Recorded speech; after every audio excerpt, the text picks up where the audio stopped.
ko mwenna mu linnya lya Yesu Kristo mukama waffe abasazeewo kubeera nga munneegattako n'otakowa ne tuva mu kusinza n'osinza nange ate ne mu bujulizi n'ogamba nedda era kambereko ndabe mulungi n'omuntu gwagenda okuleeta alina obujulizi obw'obulamu bwe nagamba nti abantu bajja ne bajulira baba tebadduula bakubire mu ngalo naawe olunaku lwo lujja wabula kabeera kadde budde Katonda abeere nga akolera obujulizi neegattako tubeere nga twaniriza omusajja wa Katonda oba gwe tuyita man of God mu luzungu lye liba erinnya Apostle tukwaniriza nnyo. Nange ndi musanyufu nnyo nange okubeera ku programu eno era nga kyakitiibwa nnyo okujja okujulira Mukama n'okuweereza Mukama mu ngeri bw'eti. Amiina. Nange nsanyusa okubeera wano. Amannya Apostle bakuyitaane? Amannya n'eddoboozi bampita Apostle Rich Zion era nga ndi musumba eyatandikawo obuweereza obwa ghetto era mu 2016 Mukama yanzija ku street gye nali maze ebbanga eddene n'antandisaawo obuweereza bwayita Ghetto Church. Church yo bagiyita Ghetto Church? Obuweereza church bayita Ghetto Community Church. Okay. Naye obuweereza bwa okutandika amakanisa mu ghetto nti nze founder wa Ghetto Churches. Kati fe abantu abatava mu ghetto oba tulimitiza already nnyo Apostle? No, basi balimitinze lwa kubanga nti buno buweereza nti butwala abantu bonna. Yes. Naye emyaka gyonna Uganda gye baddewo abadde babuliranga enjiri nga bajja abantu mu ghetto bajje balokokera abantu bangi abalokose enkumi n'enkumi z'abantu zirokosa okuva mu ghetto naye nga tewaliiwo kirowoozo kitwala ekkanisa mu ghetto ekkanisa yenze naawe. Yeah, so kati nze bwe nalokoka kyabanga expensive nnyo okusombanga abaana bulijjo obajja mu Katanga obajja Mulago obajja Mengo obajja mu Kisenyi obajja Nankulabye mu Kiyaye obatwala ku kanisa. Ate nga kye wakola kirungi nnyo kuba olusa abaana abo bebavaamu ne batemula abantu singa baba tebalokose. So n'entwala ekkanisa mu ghetto. So we wava obuweereza bayita Ghetto Church. Okay. Akagamba Apostle okubeera nga kati essaawa zino gwe Apostle kiva ku ki? Lugendo luwanvu nnyo simanyi oba tulutandike wano batulutandike gye byava. No kati nnyo ngambe nti oba Apostle nalota bulozi kama yandaga. Ndowooza bwe nalokoka nze nali Kifeesi era nga ndi Kibanda mu Kampala muno okumala ebbanga ddene era nga nali nkulembera ekibinja ky'ababbi abagangsta abanyakuzi b'amasimu mu okumala ebbanga. So mutubba essimu awe wava okukyuka kwange mu 2016 essimu etwagisangamu akayimba ka Pastor Jesse Nabosa kwali toli Katonda ndokoka kakambulira enjiri mulimu ekigambo ekigamba nti ndigamba abaana bange bali kwita Katonda. So ningamba ndigamba ky'abaana bange nempulira eddoboozi okuva mu ggulu nali nkubiddwa nga nywedde enjaga nga sibitegeera naye eddoboozi nali wulira nga lingamba bagendako mu kyaki. Nze nali manyi omusumba nali manyi abasumba babiri Pastor Robert Kayanja kubanga twanyweranga enjaga ku Kayanja ka Kabaka awe Rubaga ne musumba Wilson Bugembe n'eddoboozi nyo lyantwala paka Nansana Pastor Bugembe ndokoka nali musajja muwandiisi wa nnyimba ntandika owandiika ennyimba ntandika olugendo lwange kati mu 2017 ngamba musumba nti eddoboozi liŋŋambye liri eddoboozi lyanga bagendako mu kyaki liŋŋambye nzireyo mu ghetto mbuulire enjiri tukola olukuŋŋaana mu ghetto bayita Ghetto Church Tubonge. So ntandika okuweereza mu ghetto nga omubuulizi w'enjiri. So mu lugendo ntandika obuulira enjiri 2017 mu ghetto mbuulira akati mu 2020 andooza Mukama ampitira ddala okubanga wano twalinangayo fellowships kati mu 2020 so we tutandika obuweereza bwa Ghetto Church officially mu Uganda era mu ghettos we kyava we nafunira obutume nti Mukama antumye okutwala amakanisa mu ghettos ez'enjawulo we wava erinnya Apostle era musumba wange nali emblessinga nnyo n'agamba okuyitibwa okwo nze nakulabako dda era Mukama akutumye era nansabira munnange netandika okuweereza mu ghetto naye ekyewuunyisa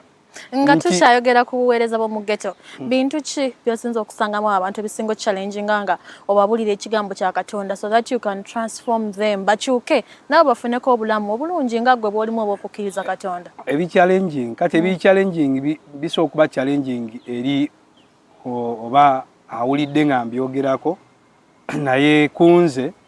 challenges naye ate bye nayitamu nange yasooka kati ndi ready obigumiikiriza naye ng'ebiri challenging nti si kyangu omuntu okukyuka mu ghetto nti leero soomubulira enji niwayitawo ennaku niwayitawo emyezi 6 n'oddamu ate n'omulaba ate ng'azzeeyo buto so okubanga okunywera kutono kubanga mu ghetto tubulira ffe kyaki yaffe tugeze kyaki y'Emmengo ghetto kyaki eri Emmengo w'ekakeekaawo tubulira enjiri nga banywe benjaga bali awo nga abatunda akakola bali awo abatamivu bali awo so kati bingi ebisikiriza bana abantu nti agamba leero ajja leero mu kyaki n'agamba ndokose era nafa n'olwokubanga kiwalokoka tava mu ghetto asigala around naddamu nakola so kiba kyangu nnyo muno mugamba yi mwana oli fala walokose biki kati okujerega kuba kungi kwoyo alokose awo wennyini Apostle wenjagala okubuuliza ogwo okusomoza okwo nga tugenda kutandika obujulizi wakuyitamu otya jukira nti ogambye oli najja n'agamba oli fala waliwo omuntu asobola okujerega n'olaba nga kyembadde nkola anjiveeko neme kuswala mu society nze okusomoza okwo nakuwona nti nze navamu wennatambula okuva mu ghetto n'entambula paka Nansana jukira nze nali mbeera Mmengo ze zaali ghetto zange Mmengo Kisenyi kati natambula okuva mu Kisenyi okuva Emmengo Kijambiya n'engenda paka Nansana so we nagenda Nansana bwe nalokoka saddayo nasigala mu Nansana omwo nentandika okutobera mu Nansana omwo nti emikwano gyonna ejali gimmanye ennyo nti no ndi muyaaye ndi mubbi ndi munywanjaga nagirekawa Mmengo so eno nenfuna emikwano emipya akati ate emikwano emipya gyali gya ku kkanisa abakyala abakulu abo bibanda abanga ne bagamba tukula banga bugembe owenkya banangirirako ebintu bingi ate kati pasa bugembe ate naye nanjagala nnyo nga mba sirinamu ampaamu pasa gye sinanjagala nnyo so okukyusa society n'emikwano kyanyamba nnyo okunywerera ku kanisa. Apostle mbadde nsaba tubeere nga ate tutandika obujulizi bwaffe ogenda bunnyumiza nga nnyumiza olugero so that omuntu asobola okutegeera n'amanya nti kisoboka bino byonna yadde obiyiseemu naye Katonda asobola. Nze bampita amanya n'eddoboozi bampita Apostle Wikizayo naye gali ag'ewaka ge bantuuma nze Ziwa Richard era ndi musajja wa Nnyonyi Nyange era Kabiro ku nguvu ndi musajja wa Kabaka ajjudde kinsanyusizza nnyo kubanga tweddira kyekimu kitiibwa kya Mukama Wanyonyi amina so musajja wa Kabaka naye ate era nzaalibwa Bambejja amange Mumbejja so ndi saava so olugendo lwange ndutandika bwe nti nze nzaalibwa mu maka amaka g'omwami awe Namuŋŋoona sijja kwogera mannya olw'obujulizi buno nti nno bukambwemu so nzaalibwa mu maka ne maka nga taata wange nakula ne taata ne step mother kitegeera so taata wange oyo gwe nakula naye Namuŋŋoona awo ku Luyinja so ne step mother eyankuza so mu kukula kwange nakula simanyi maama wange era maama wange saamutegeera nnyo era nali simujjukira mu buto bwange bwonna so nkuze ndi ne step mother we yankuza naye mu kukula muno kati nze mpulira ebigambo bye banvumange waka nga omukyala ngamba oli ntaana oli mulambo step mother mulambo gwe kati nze nabanga bampitanga mulambo gwa wano guluwa entaana ya wano eruwa amasira ga wano galuwa oli mukati nga banvume ennyo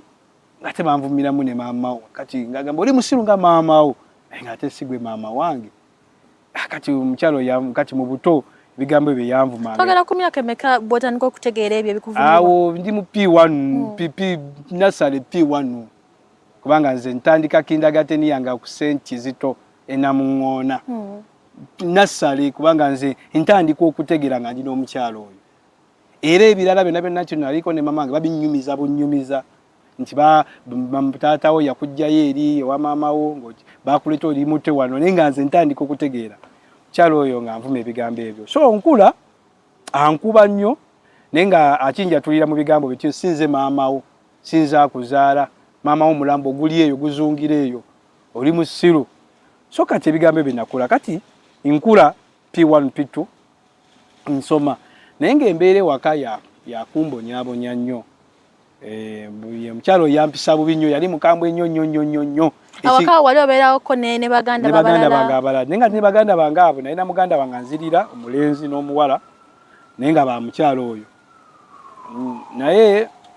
nga era oyo mulenzi oyo tetwawukana nnyo ndooza maama eno kubanga bamaama bali banjawulo n'omulenzi oyo naye nga njigganya nnyo n'omuwala kyewala kyali kito by that time naye omulenzi nga njigganya nnyo kati ng'ate ebigambo maama byanvuma ne bano abaana byakola ki bebakuvuma mulamu muli muzannya muli ne bakyali bammwe muganda onakuyita omulambo kubanga maama wo gwakola ki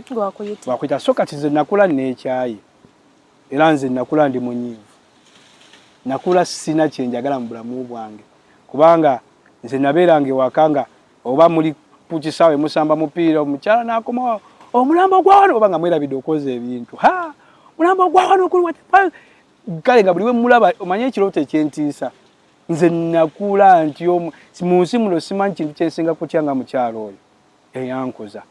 kubanga yamboggoleranga nze nali nga mmaguka nga buli kaseera mmaguka ng'ate nga ne taata wange wakomawo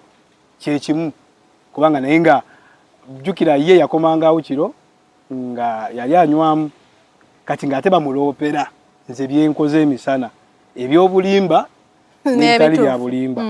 kati nga bakoma kati nga tono omukyala ayagala okukakasa taata wange tina alina okunkuba kati nga dadi ankuba yakutubisanga musipi jaba omusipi gwe ng'akuba kati era nze sande yabanga mbi kubanga webaloopanga emisango gyonna sande so kati bwe nakula nenkula mu mbeera eyo omukyala ambonyabonya kati nenkimanya ekibeera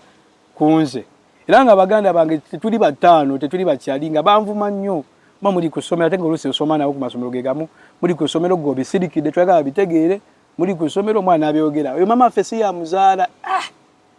akimpisa bubi nnyo so nga kimpisa bubi nnyo ng'omwana omuto era nayagala nnyo nze njijukira nakulira namuŋŋoonaawo namuŋŋoona wali olusozi baluyita lubya ku lubya eyo edda baatugamba nga wabeerangayo emizimu so nze naddukako ku lubya emizimu gindye ng'owulira weekyayi nze nagezaako emirundi mingi okwetta nga ndi muto emirundi mingi omukyalo ono nga mpisa bubi nnyo ekigenze neewala oluusi nga mpa punishment nga nfukamiza wansi nga nteekako amataffaali 4 eno n'eno oba 2 nga gamafukamirawo ng'olwo musango kigwokoze ojasti yali byonna nga yakyawa akasango nga tanjagala nga emikono gifuuyira negukka wansi nakuba yambusa noyambuka wonokaaba mami tompita maze maama wo musiru gwe mulambo gwenze nzana emirambo ate otamuyita mami ate musango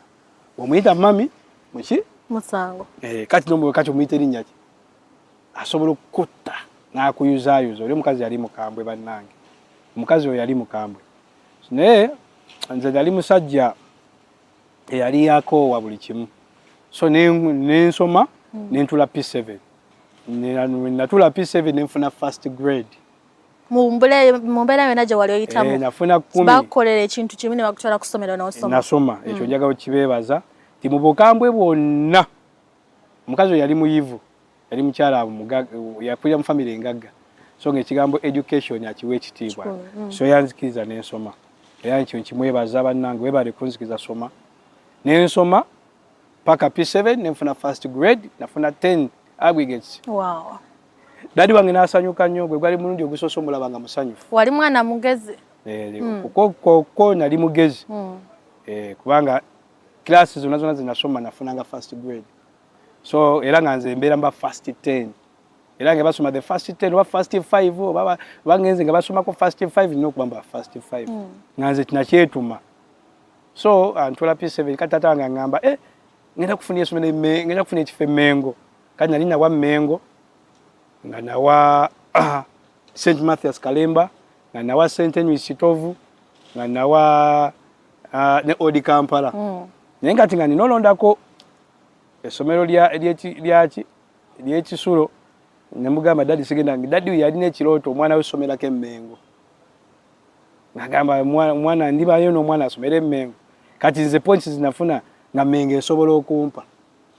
nene ngana emugamba dadi nze njagala genda mu kisulo naye nga kiye kyategera lwaki namugamba njagala genda mu kisulo oyagala kuvaako olw'entiisa yo n'omukyala so nengenda mu kisulo ensoma natandikira St. Mathias Kalemba Nazigo nensoma sinya tibi nange nali muwana mulalumu nali mulalumu lwaki ogamba nti wali mulalu mu bintu kibi wali okola byogala nti wali mulalu nali mulalu era I was a stubborn kid omanyi obwana obulalu era nga nange bankuba nnyo naye nga nange ndi mulalu neerabira nnyo toyozeza bintu ne bakuba no twegamba bakugulidde silipa emoji sudde fivambalanga umoja bakazigulira silipa leero okomye waka nga chokola ki tozina no wazile seze za silipa zo zakoze goal mu kisaawe kaje zikola goal waliwo abaana bajjanga baba ozerabire mu shaka nange nali mulalu St. Kalembe eyo na joininga abaana abalalu so ne bampa exposure ne bangoba tata wange yagwamu maanyi nantwala musomere ddala nene nensoma kati natula senior 4 awo omukyala n'atabuka muvaka nagamba okuze lwaki totuviire wakaawo omukyala n'atabukira jjukira nange nkomawo ekiro essaawa emu omiyewo essaawa emu tosiibye eweeka owulira okuze byakuvuma nawe osa omuntu nemugaga kwaki gweyagala kunkola n'omulaga nti nja kufunyiza nange lumu nja kukubamu kati awo omukazi n'atabuka ogwana guntabukize guno ogulambo gwawano oguli omukazi yaŋŋamba ng'ebigambo gwe tolina kyoliba oli foozunga oli masira gwe nagisi gwe omukazi anfuma ebigambo ebimu nga sirima nabbimu naye kati ng'ovubuse ng'okuzekuzeemu wafunamuko moment noyagala omubuuze naye mukazi oba naye mukyala gwe lwaki tonjagala eyo tugenda so sinyafa ngoba yangoba nengenda nentandika obulamu bwange mu karaoke nentandika okuzina abavubuka bazinangawo era karaoke twakolerangawo ku Chase Johnson awo waliwo n'akabbala kabakatanga Sunset kabanga nateete eyo natugenda tukola karaoke tuzina comedy biki ebyo kati ebibuuzo bya sinyafa bikomawo ng'ate mpise oyo ng'ofunye mekora nafuna first grade kyenzijukira dadi nanoonya you says sinyafa genda osome kati yawo from somehow nafuna ekirooto simanyi gye kyava simanyi gye kyakola ki nefuna ekirooto ekyolumu okufugako Uganda eno okuba president so kati waliwo omukyala yambo gye naddukanga okulya emmere nga banyimye emmere ewaka omukyala oyo nemubuuza okuba president wa Uganda kyetagisa ki nagamba nga tonabbirowoozako sooka osome paka senior 6 ekyo kyekyanzizayo mu senior 5 senior 6 nenzirayo dadi wange yali willing okumpeerera era njagala okwebaza dadi wange omulungi webale kumpeerera nensoma mu bugubi dadi yanwanirira nenkomawo ewaka nenzirayo nensoma senior 5 senior 6 awo ku Uganda Matters Lubaga nentuula nenkola bulungi nnyo nafuna oba 16 points akola history economics geography stroke art either try to stroke in akola Hague so nempita bulungi with a point in GP kati wenamala oyita bulungi nempumula kati ate wenawumula ate dadi waffe nga yafuna obutakkaanya n'omukyala ono yambonya eyakoza bwe bafuna obutakkaanya bwali bungi nnyo buwanvu nnyo nga balina okwawukana ate n'awasa omukyala omulala kati omukyala ono yajja yasangawo bano baganda bange be nakula nabo nange ndi muvaaka omukyala ono n'akwatagana nnyo ki nange ndoza kyayisa bubi nnyo ate baganda bange naye nga ate n'omukyala ono yali muyaaye kubanga ye yalina ddiiru ye ey'okutunda ebintu bya muzeeyi byonna ye bagula ebipya nga biri mumanyage so kati nze nenga sijja yingirira ntalo ezo kafune wano boys court emungi wambe wengendo beera waliwo boys court ezalinga ewaka kisengene ddiiro nenga kati wano ewange nva wano nga maze okwesotinga sina kyembaagaza naye we nabeeranga awo ate simanyi dadi obusungu gye yabujjanga nanteeka nanditako obusungu okuze weze emyaka 18 nviira kumbe nono omukyala ayagala kutunda wetu waka wonna naye ng'ekimulemeseza otutundawo nze ndi muki mu quarters zino kati ate bali baganda bange bali babalwanisanga bo babagobadde ewaka abuli omukyala niba kubanga side ya yoyo omukyala mama side ya bali bagagga so abaana ne bagenda so nize nensigala nga wendi ne olunaku lumu dadi yakeera ku macha najja nakuba endabirwamu z'ennyumba zonna n'azaasa n'agenda n'akomawo nga ne poliisi n'agamba ono omusajja anywa enjaga mu nnyumba yange anywa omwenge musajja ki gwe toogerako gwe taata wange nga yabikola n'agamba ono omuvubuka anywa enjaga dadi wange yenyini nanteka mu motoka ye n'abapoliisi ne bantwala ku poliisi obisawe wali otandisa okunywa enjaga oba yakiteekawo butezi nga n'ekigambo enjaga ogimbulize nga mpwira enjaga naye nga simanyi bwefaanana naye nali bino ebyobuvubuka onywamuko ebiseera waliwo omwenge gwe bayita obuveera kati waliwo omwenge gwe bayita nga empire kitoko kati ebiseera ebyo nga tunywanywamu naye nga sinabatandika na kunywa sigala nga simanyi sigala waawooma era nga simanyi na waafaanana enjaga nga simanyi wefaanana nga ye sigala mulaba naye nga simanyi naye kati dadi n'abinteekako olwo bakukime bakututte ku poliisi bantutte ku poliisi nsulayo ndooza yali wiiki ng'emu nga teri ajja kundaba osi yali mukyala mu Nyankole nangamba ntunudde mu nsonga zammwe family what matters genda koodi Kampala ku mu office yani y'abaana weekubira omulanga nze nkutadde ne banta ne ntambula ne nkomawo ewaka ne mugamba ssebo wangubye bakasina gye ngenda wansibye kati nvuddeyo nanga mu kisajja gwe nviira dadi yayogera ebigambo bingi nengamba obusungu baabujja wa dadi nga simanyi abujja kubanga yali badde kyali wange naye ate yali asinga okusindikiriza mu kaseera kusindikiriza nengamba kirabika omusajja ankooye tugenda kukoodi Kampala mu ofisi y'abaana odi Kampala ndoza abapoliisi yali abawadde ssente ne batuvulugavuluga nengamba bakisibivaako nembivaako nentandika obulamu obwange olwokkiriza ovuvayo waka nzikiriza officially muviiridde makage ngambye kati kantandike ni mwana munaku ekigendererwa kyange kyali kyakuva waka kati kantandika olugendo lwange nalina ka girlfriend kangaawo maze sinya 6 nkagambye mwana bitabuse tukoze tutya naye nze nasoma n'Abasudani nempulira munsi yayo waliyo ki sente lwaki sigende Sudani njogereko n'Abasudani bakwano bange bantwalewa njogedde n'Abasudani bikwano gyange tetugenze Sudani ndese mukyala wange girlfriend wange fiancé wange lese wane Uganda gange ngenze Sudani waliwo nze nali muddugavu nnyo nga ndi kasajja katono nga ndi kaddugavu era nga bamba mpitaka mu Sudani nagenda e Sudani nga nsasudde basi okasasasula batanga walaga sasasula walaga nenga ngendera kuba n'Abasudani bagamba omuganda afa kulidde Uganda kati akomyewo ewaka entuuka e Sudani bantuuse Sudani mu paaka ne bandekaawo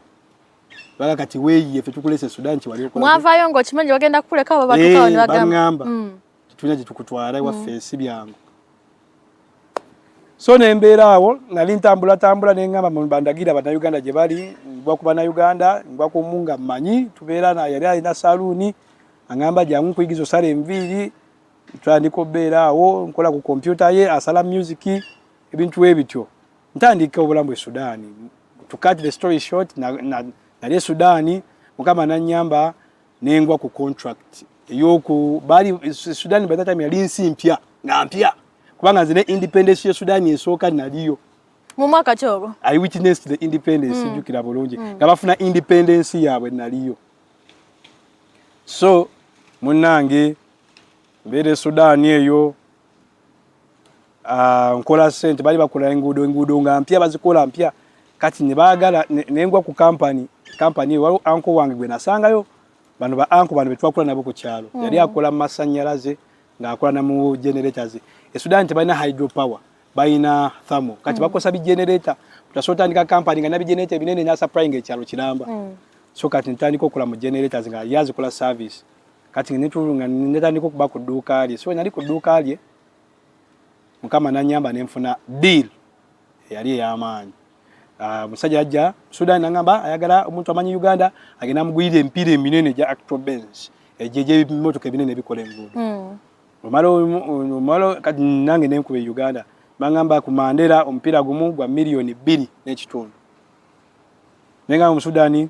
omupiira gwa milioni 3.5 oyongeddemu ezo zolo nawo osobola okufunako mu Sudani nangamba gamba omupiira gwa milioni 5 tukole sente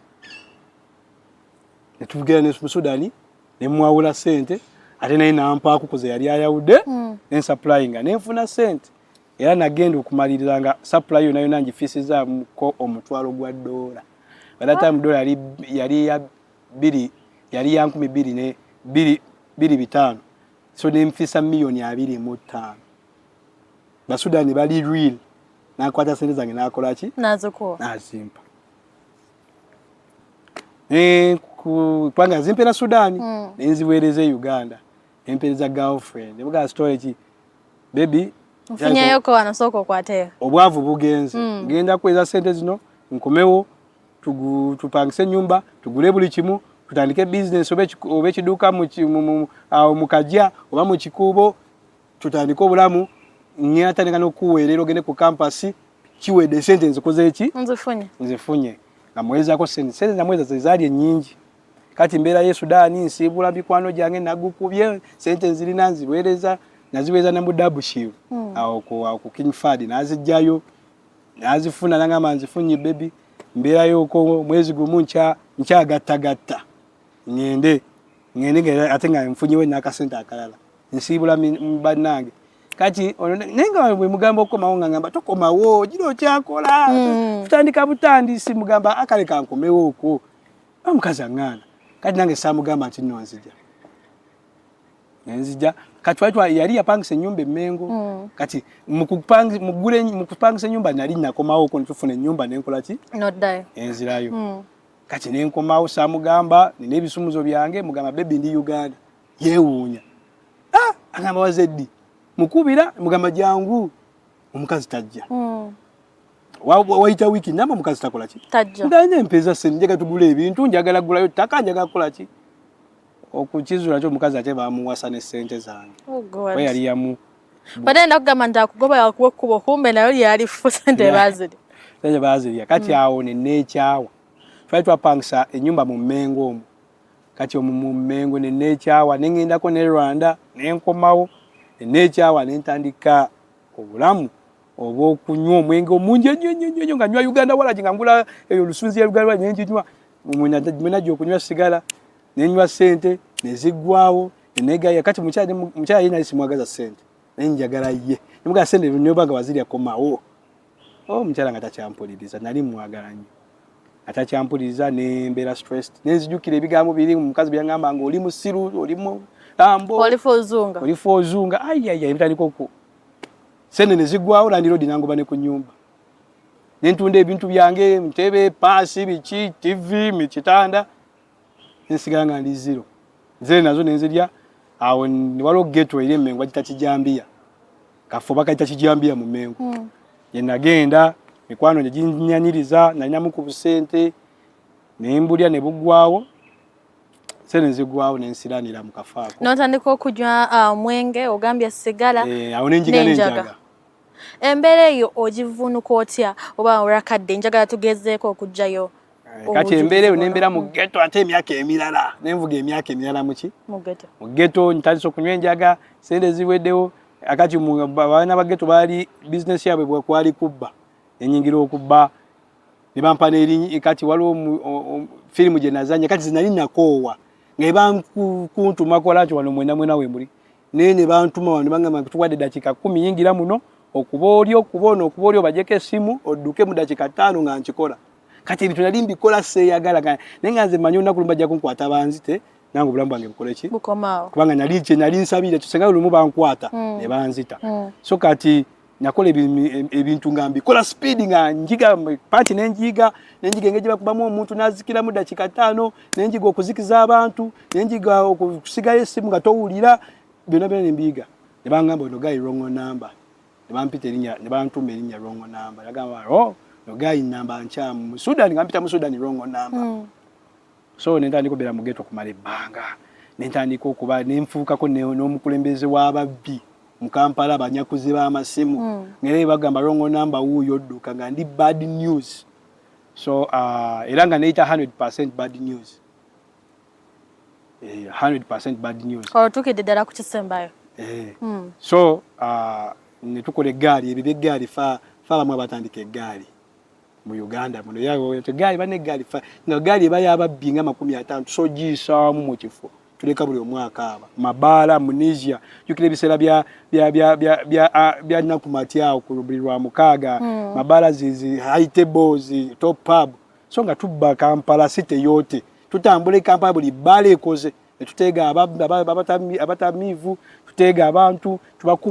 tubakuba ng'emigere ku street. Okyuka otya obulamu bwo n'otuuka ekiseera kino nti gwe Apostle? So olunaku lumu tubba essimu awo ku Nakumati. Nakumati simu eyo tugibayo waliwo kigrupu y'enansa ne bagita baba ku kibulooka babba essimu ne mbalaba so ne mbayita eyinga obeera owakabi osobola okuba nenga gwe byobbi ebireeta wano biteeka wano dduka kati kubanga nali jeno wrong number so tubese baba essimu bayiga bana b'enansa namba yita tugabana kale of course try tugabana nga tutunda essimu waliwo abantu bajjanga ne babba amasimu amaki amabbe so tugabana essimu baba mutu waliwo yali agula ssimu by that time nkwata memory card njijja muki sire essimu zali za memory card yali 16 GB anjitwala njifunya njiteka mukana akasawo kati nzeyo mu ghetto njiteka mu ssimu yange pulire nyimbe eziriko kwaliko oluyimbo lwakyusa obulamu bwange kwaliko oluyimbo lweta Oli Katonda. So mpulira oluyimbo Oli Katonda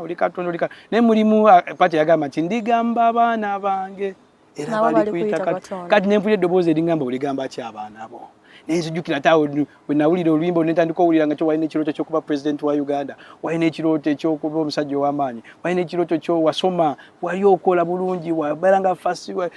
first graders you a first grader how comes you are in the ghetto nimpulira eddoboozi eringamba agendako muki mukyaki amazima omusumba gwe nali mpuliramu emyembe yali pastor Bugembe kubanga olwa story ye tuyava mu ghetto mwana wa street era eddoboozi eryo lyantwala paka waki Pastor Bugembe 2016 nendokoka mujukiro gwo mwaka gwali muzibu nnyo yali presidential ya ate gwali mwaka papa buli yajja mu Uganda nga banoonya buli mubbi kati nali wanted nga sina mirembe so biseere ebyo atebwe nawulira eddoboozi kugenda muki kati nengene nekweka mu church nendokoka enalokoka ne bagamba omwoyo gumu wegulokoka ebeera pate muki muggulu ebigambo ebyo nembikwata nembiwandikamu oluyimba nimbalita salvation bolokoka tukola pati salvation eba malaika bazinamu salvation heaven we pali salvation boya tula Yesu kati akayimba kwena kayimba ne kafuka hit nakayimba n'omuwala bamuta Mildred pastor Kaiwa nampita yakawulira nampa milioni 7 pastor Sebada nampita nampa milioni 5 olwo obulamu bukyuka olaba nti ddala ebya Katonda binyuma ate pastor Bugembe nanjagala nnyo kwegamba yanjagala nnyo nga buli wajja ku service ku kitu kyaka Zayoni mwali yimirirako omwana yali mubbi yali kifesi nakyuka mumukubireko mu ngalo yaliko okuganibwa ate kati n'ofuda favor kati ebigambo pastor Bugembe irawo okunjagala nnyo kwankumira nnyo kuki ku church so 2017 nempulira eddoboozi liri ngamba agendako mu church kiddayo bulire ki enjiri mu ghetto nentandika bulire enjiri mu ghetto era njagala okwebaza Mukama nti saawa zino Mukama yatandikawo obuweereza munze obwokulabirira abaana ministry bagita Gospel Arise in Slums Ministries obuweereza obwo tuyamba abaana tujja abaana ku nguudo abaana baba kifeesi abaana baba malaya someseza abaana bangi era saazo nina abaana 305 bempeerera mu ministry eyo era Mukama n'atandika ministry endala munze ey'okutandikawo amakanisa mu ghetto yakakwebaza nti tulina ekkanisa ebbombo mu ghetto z'ebbombo tulina ekkanisa Emengo twine kanisa mu Katanga twine kanisa enasa na ku Kibulooka twatandikawo ministry bata Kibulooka yalokoka so era olwekisa kya Mukama nze founder wa ghetto churches mu Africa yonna tikyaliwo je wava wasalawo twala enjiri nabo balokoka bibaleko ngagwe Mukama ntambuza amawanga nyaga mwebaza mwaka oguwedde ng'ogyeko guno oguwedde naye guli nali Germany nali Netherlands ntambudde mu bibuga nga Munich nga mbulira enjiri bankubye mu mawulire ge Germany nga bagamba omwana we yava ku street nga abulira enjiri enyimba zange ziwangudde awards ez'enjawulo so rekisa kya Mukama ndi muweereza wa Katonda ni mubulizi wa njiri okuyita mu kugibuulira ne mu kugiyimba so njaga kwebaza Mukama nti olugendo olubadde luwanvu kati mbadde mbalabala ndi myaka 9 nga ndi mu Katonda ngenda weze myaka 10 era njaga kwebaza Mukama nti mu lugendo lwange negatiddwako abaweereza bangi abatambudde nange abaweereza nange emirimu mingi egikyuse ndabyeko abaana nga basoma okuva P7 waliwo abaana abatula mwaka oguwedde abatula senior 6 imagine bagenda ku campus nenga bakulidde emikono gino tuli awo Nansana mu Kibwa awo. Amen. So njaga kwebaza Mukama nti Mukama akoze bingi birungi mu bulamu bwange. Oba kati obusemba ya Apostle boyina eri omuvubuka oyo abadde mu mbeera eyo nga gye walimu oba bava mu ghetto oba bavubuka bonna bosobola okubeera nga omugamba ng'oba ku busemba. Obaka bwenyinza okugamba bavubuka bali eyo nkyolekerawo okwenyooma lekerawo okwemalamu amaanyi abakumazeemu amaanyi si be bavunaanyizibwa mu bulamu bwo. Nze waliwo ekyawandikibwa ekyannyamba ekyawandikibwa ekyo bibiri byawandiikibwa bibiri naye olw'obudde ngenda bagambako ndoze kimu. Ekyawandikibwa ekyo kiri mu ngero 18 akanyiriri ka 21 Proverbs 18 verse 21 kagamba nti no Mukama agamba amaanyi n'obuyinza yabuteka ku lulimi lwo era oli waddembe okozesa olulimi lwo mu ngeri yonna gy'oyagala oli waddembe okozesa olulimi lwo mu kulangira okufa oba obulamu. So nze eyanangirirako okufa n'obulamu n'okuzunga olulimi terwali lwange era we natandika okukozesa olulimi lwange natandika okusazaamu ebyo byonna byonna ebyanangirirwako. Era njagala okugamba nti mu baana ba kitange nze gwe bagamba ndifa nzunga nze yasooka okulinnya ennyonyi nze yasooka okugenda e Bulaaya nze yasoose okugula emmotoka empya nze yasoose okugula eka z'amataka nze ettaala lya famire yaffe kubanga nze avuddemu mu baana ba kitange. Naye we natandika okwerangirira kwe natandika okuwulira ekigambo kya Katonda natandika okuweereza Mukama bintu bingi ebyakyuka. So omuvubuka ali eyo lekera okwemalamu amaanyi lekera okufollowinga ebintu ebitakugasa lekera okwefuula kyotali wabula kkiriza Yesu Kristu. Yesu yagenda kujja mu kafo k'olimu kubanga nze nali munaku nnyo nali bubi nnyo. Amina Apostle kankwerekereze olwakora leero tweyanziza nnyo Apostle Richsayo era nga akugambye nti ye abuulira enjiri eyo mu bifo bya ghetto ng'omwana ali mu ghetto gendayokko owulireko ku bujulizi bwe owulireko ku ngeri kwegamba gye yasumulwa naawe osumululwe Katonda yamuyisa mu mbeera eyo naawe akyasobola okukolera. N'ekirala abalabi nti nno nga guno omwaka gwennyini nkoze concert nga 10 May 10th May au Holy Farm. So jangu kubanga mu concert yange eno sikoze charity nkoze concert egenda okulaga obulamu bwange bwonna. Mukama wajjanzije n'olugendo lw'abaana n'olugendo lw'ekkanisa n'olugendo lwa music. So nga 10 May tuli Holy Farm jangu olaba olugendo ate gwe bombo 18 tujja kuba ne extra concert bombo ewakoso bonjo. Mukama akumpeera omukisa. Amen. Nzikiriza nkongere mu motivational preaching tovao tukyagenda